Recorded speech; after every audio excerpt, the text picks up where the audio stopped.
Zaki untuk kembali lagi ke Alimah kita ini. Apa yang membuat saya kembali ke Alimah? Iya. Yang pertama, jujur saja ya, yang pertama karena pengabdian. Yang kedua, belum bisa move on dari Alimah. Jadi dulu ketika di Asifa ya, Asti Subang itu setelah dari SMA kangen.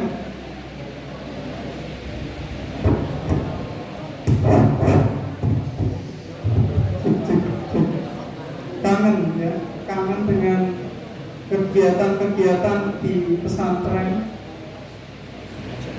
Dulu kan zamannya Ustaz Nurpolis dulu belum jadi kesatrian, beliau masih jadi kesiswaan SMA kalau nggak salah. Terus waktu itu memang lagi gencar-gencarnya Satmapala ya, Satmapala itu lagi enak-enaknya pulang sekolah makan siang ya, baru tiga suap sudah disumpriti di lapangan untuk Satmapala untuk lari-lari keliling kampung. Terus ya kegiatan halaqah, kalau dulu sampai dibela-belain bangun sebelum subuh ya cuma untuk hafalan. Pertama kali saya menghafal itu dulu musyrifnya itu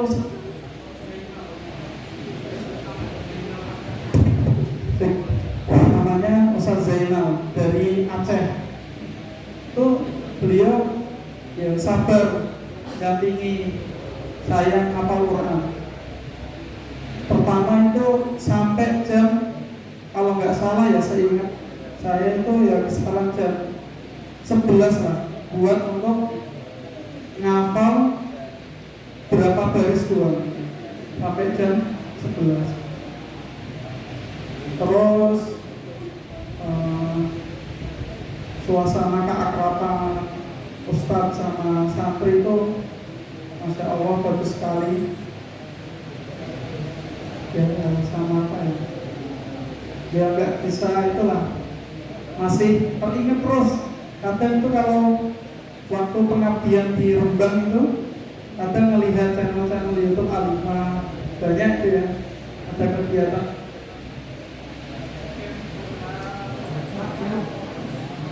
vlog dari santri ngomong-ngomongin kegiatan di pesantren itu yang membuat pengen main ke Alimah ya, sampai sekarang ya dikabulkan sama Allah ya, bisa sementara bisa netap di Alimah. Itu mungkin kalau kita contoh ya teman-teman, seperti kedengaran kita kepada Al-Quran, kepada hal-hal yang baik, tapi kita tetap untuk belajar dan membagikan semangat kita yang berikut. Mungkin untuk selanjutnya dari Kak Hani, pertanyaannya masih sama Kak. Jadi apa sih hal yang membuat Kakak kembali lagi ke Alimah ini? Sebenarnya pertama dia kemarin itu dipanggil, diceritakan itu Ustaz Haris memanggil saya karena di ini sudah punya hubungan dengan Alimah, jadinya minta. Dulu tuh Ustaz Bayu, Ustaz Danang itu juga diminta, cuma karena kalah cepat jadinya beliau nggak balik dan nggak ada saingan. Waktu itu Ustaz Bayu dan Ustaz Danang ada saingan sama kita, hanya ada lembaga lain yang panggil juga. Nah, waktu saya nggak ada saingan gitu, jadi cuma Alimah yang langsung ngetek nama saya, langsung bikin pengabdian di Tasik itu.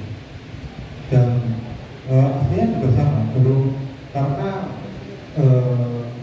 ini ya, kita saat udah jadi alumni itu rasanya itu sama kayak Ustaz lagi bilang, kegiatan-kegiatannya gitu.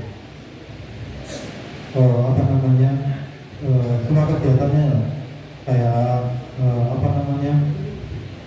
taktik waktu dulu, terus ngafal produk zaman dulu, yang diceritain Kak Teguh tadi yang masalah rezimnya Ustaz Soleh itu mengerikan kan. Waktu itu ada 3 kamar di angkatan saya.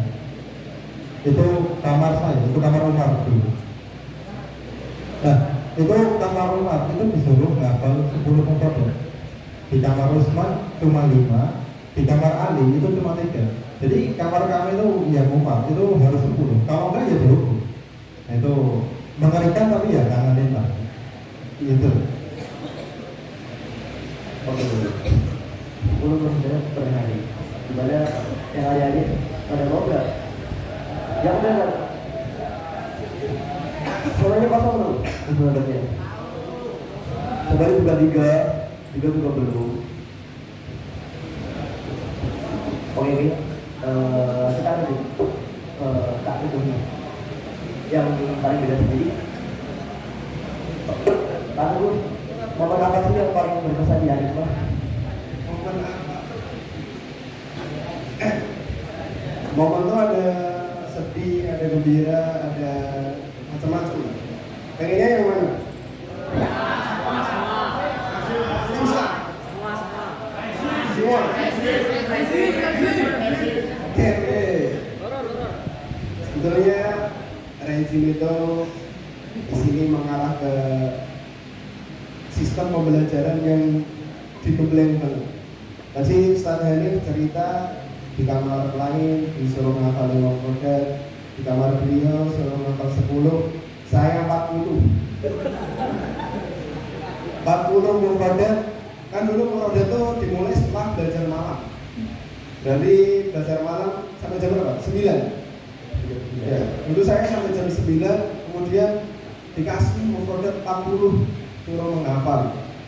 Distorkan malam itu juga semua harus di aula yang sekarang menjadi masjid. Semua harus di situ, tidak boleh keluar kecuali yang sudah. Itu nggak cuma sehari, berhari-hari. Cuma angkatan kita aja, nggak tahu kenapa. Nanti saya mau tanya lah. Ini udah saya pendam dari dulu. Omongan beliau di kamar. Ya, jadi dulu saya tuh kamarnya Bilal. Bawah itu berarti Abu Bakar, Umar ya. Atas Abu Bakar apa? Saat Bilal. Kemudian Salman. Saya dulu di Bilal. Di situ saya musrik kamarnya Ustaz Ridwan kalau nggak salah. Jadi kamar itu diawasi, dikunci, nggak boleh ada yang kembali sebelum selesai. Saya karena nggak pinter, sampai jam 12 itu belum hafal semua. Ada yang udah selesai, ada yang putus asa. Kemudian besoknya berangkat sekolah jam 7 harus sudah hafal. Ya masih ngantuk gitu, paginya belum nyiapin setoran. Di sini Kak Pasha senang terus deh. Pak, tadi yang mana pertanyaannya lupa saya kan. Oke. Momen apa yang paling berkesan di selama di Anikman ini? Jadi semasa sekolah.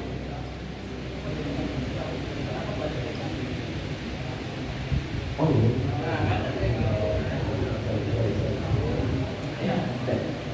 Tadi kan Kak Teguh kan bagian kehidupan ya saat itu. Ya. Kalau dari kita kakak momen apa sih kayak ada cerita yang paling menakutkan ini. Jadi kayak udah banyak banget sih cerita yang kalau momen males ceritain ini udah diceritain. Yang tadi itu masuk pertanyaan aja ya. Kenapa memutuskan untuk balik lagi ke sini gitu. Ini saya nggak mau cerita-cerita kisah-kisah ataupun momen pas waktu di tim siapa, langsung jujur aja di sini karena kenapa saya balik lagi ke sini. Ini sebelumnya kan pada pengabdian gitu. Aslinya bahasanya kayak datang ke sini itu terpaksa ada tanggung jawab. Sedangkan saya dulu alhamdulillah tidak pernah mengikuti program pengabdian. Jadi lulus SMA saya langsung kuliah selesai, saya langsung kan 4 tahun selesai sama klarifikasi. Saya tuh lulus 4 tahun 8 semester, bukan 3,5 ya, karena di kampus saya itu dilarang keras atau memang belum boleh lulus 3 semester karena biar bayar 1 semester gitu. Habis itu setelah saya lulus kuliah, aku itu penasaran karena tahu sendiri ya dari kalian pada tergiur untuk bekerja, gimana gaji dan sebagainya di kehidupan kota, termasuk di Bekasi jauh Jabodetabek kan akan memberikan di antara 4 sampai 5 juta sekian. Tapi itu nyatanya khusus untuk yang sudah pegawai tetap alias sudah bertahun-tahun.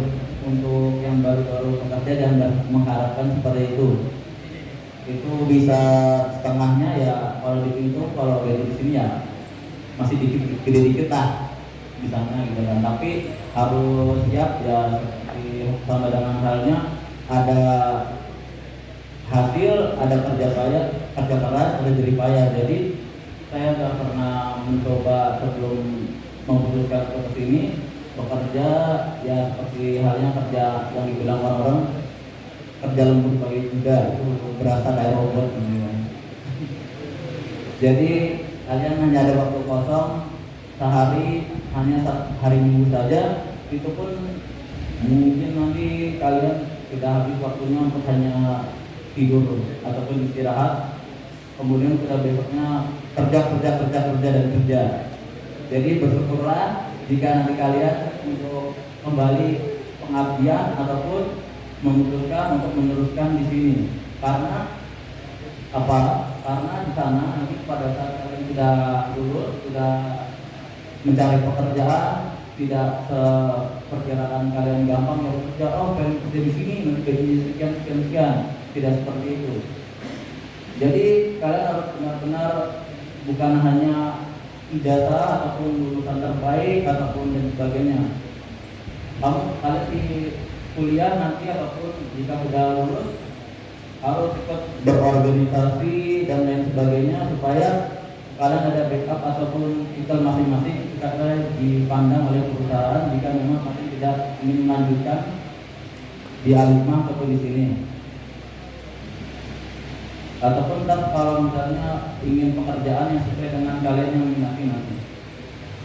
Nah, nanti jika kalian sudah merasakannya beberapa bulan, terutama seperti saya sebelumnya merasakan bekerja di kerja keras kayak kuli gitu juga pernah. Itu saya kerja di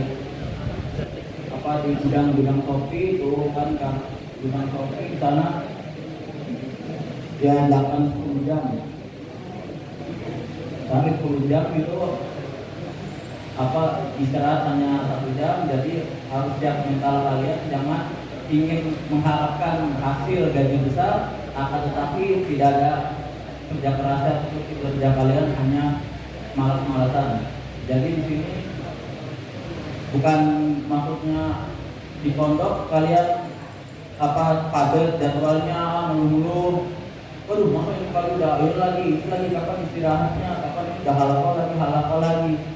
Nah itu sebenarnya buat membiasakan kalian nantinya pada saat di waktu kerja.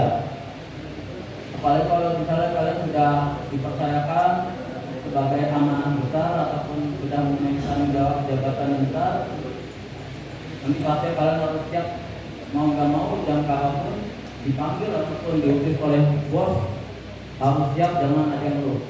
Sekali kamu mengeluh ataupun dicap jelek, kalian harus keluar. Nah, sedangkan di pondok masih ada SP1, SP2, SP3. Kalian itu masih bersyukur, alhamdulillah, asalkan kalian jangan sampai merugikan orang lain.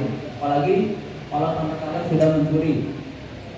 Karena mencuri itu sudah menjadi seperti apa ya? Penyakit menurut saya. Mumpung kalian di pondok, jika memang masih mempunyai kebiasaan mencuri, cepat-cepatlah bertobat. Karena merugikan AHM juga. Habis itu karena kalau misalnya kalian mencuri, nanti akan terbawa kebiasaan kalian di tempat kerja. Apalagi kalau tempat kerja kalian yang saya bilang kerja kasar kayak paket. Itu kan paket dibagi menjadi seperti paket biasa, paket berat, paket mahal dan sebagainya. Kalau kalian emang masih terbiasa mencuri, pasti kalian akan tergoda imannya itu untuk mencuri hal-hal barang-barang yang mewah-mewah seperti itu. Apalagi nih, masih lama, udah. Udah ya. Pertanyaan selanjutnya. Kita ya. Jadi goyang tangan-tangannya masih jari-jarinya mulai sekarang bisa dididikan ya. Yang tangan-tangannya yang masih tahu nggak tahu mau ambil barang orang jangan diambil lagi. Terus tadi udah disinggung sedikit sama Kak Masya ini, kita di sini kan semuanya di pondok, semuanya belajar semua, bisa semua. Jadi bisa mungkin kita kuatkan niat kita lagi, yang masih baru-baru, yang masih hidup, diniatkan lagi agar tetap selalu semangat sampai lulus lagi.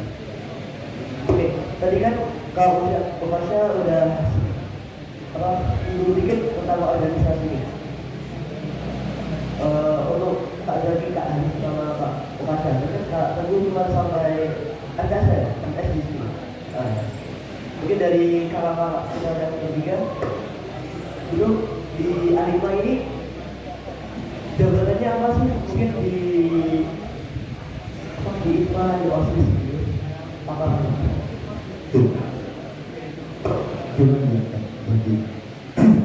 Dulu di IPA sebagai harusnya sudah bisa ditebak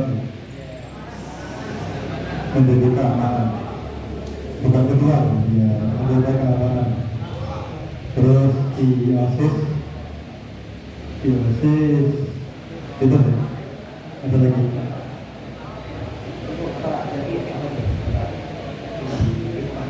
Dulu kita Ismul Lubur,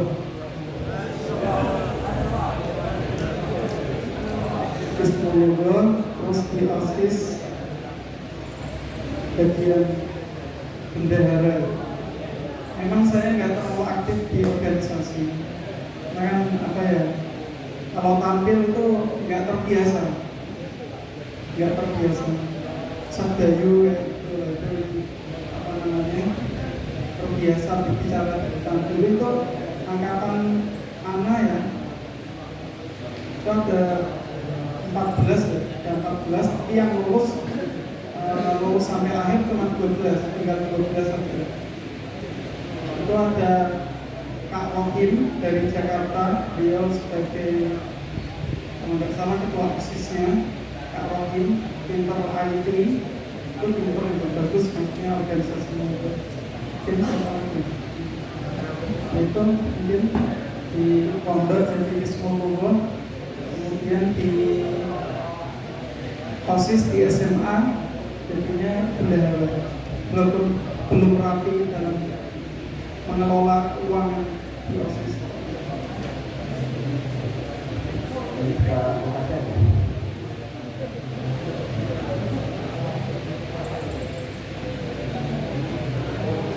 Gimana ya? Kalau saya di organisasi saya tidak menjabat apa-apa. Di SMA hanya satu saja yang saya jabati karena itu keterpaksaan. Ataupun memang, nah ini masalahnya dipaksa-paksa loh. Gak bisa ditolak gitu kalau nah, jabatannya sepertinya ya, udah pada tahu gitu kan. Saya dulu di ketua bagian konsumsi karena dulu entah kenapa itu kayak pada sering banget mubazir. Sekarang pada mubazir juga ini. Tapi hikmah konsumsinya kalau males-malesan time meeting. Ada seperti itu aja ya. Kalau di OSIS sekolah saya nggak menjabat apa-apa karena dulu tahu sendiri saya males-malesan gitu ya. Udah mendingan tidur daripada ngurusin yang lain seperti itu. Ada yang sudah selesai 30 juz? Setoran. Berapa orang? Kelas 3? Satu. Saya harap bisa akan muncul yang lebih banyak lagi. Kalian di sini tentu banyak sekali amanah dari orang tua kalian yang harus kalian tuntaskan. Kalian di sini berjuang, orang tua di rumah juga berjuang. Jangan anggap itu sepele. Kalau kalian jenuh, ingat aja sama orang tua. Masa orang tua udah berbuat sedemikian rupa, saya di sini mau malas-malasan, tidak nurut apa yang diperintahkan Ustaz atau oleh kakak-kakak hikmah. Mungkin bagi kita menganggap itu Allah apa toh? Saya nggak mau begitu, saya nggak mau begitu. Mungkin bagi kakak hikmah, bagi Ustaz, mereka tuh nggak mungkin menyuruh kalian tanpa pertimbangan yang banyak. Makanya ada rapat Ustaz, rapat hikmah. Pasti mereka tuh sudah menimbang-nimbang. Oh kalau dulu begini efeknya apa? Kalian jaga apa enggak? Nanti yang adik kelas bakal merasakan kalau jadi hikmah. Nanti mau mengabdi rasanya jadi Ustaz.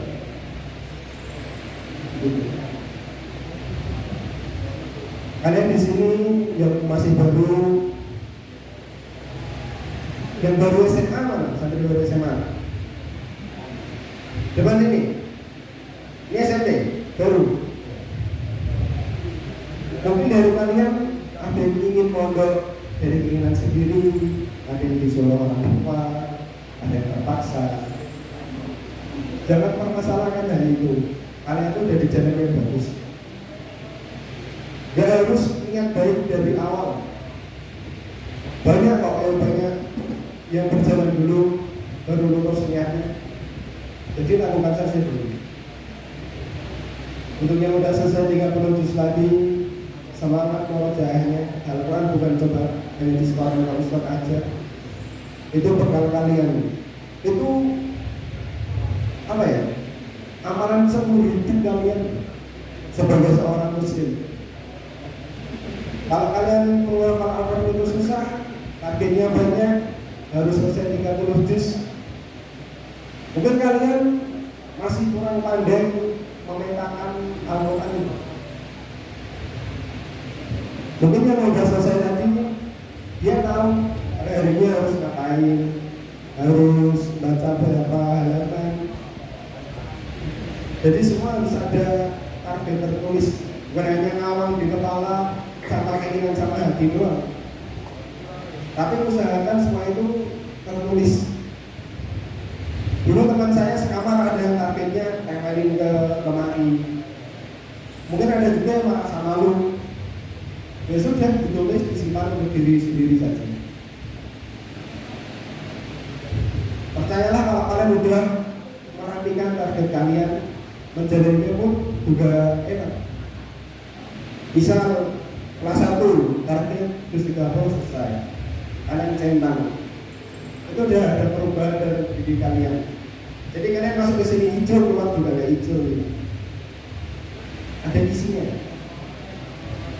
Kalian mau jadi apapun selama itu baik terserah, tapi harus punya Al-Quran. Saya dulu selesai aja setelah lulus SMA.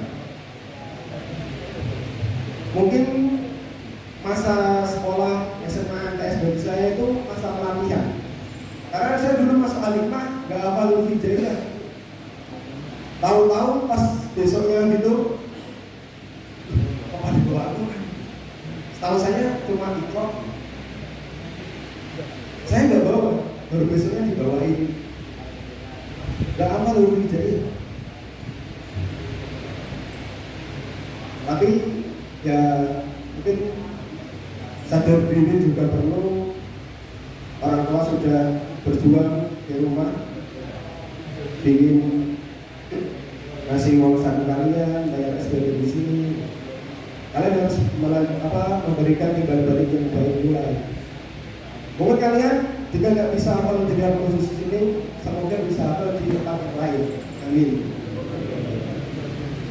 Saya dulu selesai ketika umur berapa ya? 18 ya. 19, pokoknya 2 tahun setelah SMA. Kemudian selain menghafal Quran, kadang santri itu IED paling berisomnya banyak. Di rumah itu kan tahunya orang ngaji doang, ngaji kitab, ngaji Quran doang, nggak punya keahlian lain. Ini kalau di sini basic skill kalian bisa dilatih mengikuti ekstra. Ada ekstra kan? Apa aja? Takro. Oh, beda. Takro. Sadani cek dulu. Terus ekstranya apa? Berdiri. Mana? Terus apa? Silat. Futsal. Itu basic biar kalian bisa hidup di luar.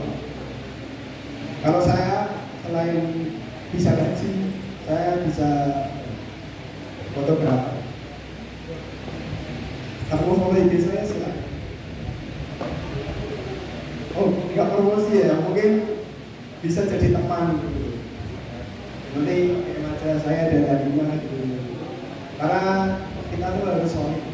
Kayak di mukolim tadi, kalau nggak solid kalah. Kelompok saya tuh cuma jadi tapi ngumpul terus. Jadi kalian harus teman-teman tuh saling bantu. Apapun lah, kecuali ganggu hidup ya. Nanti temennya ternyata pulang pas di absen sakit, padahal pulang.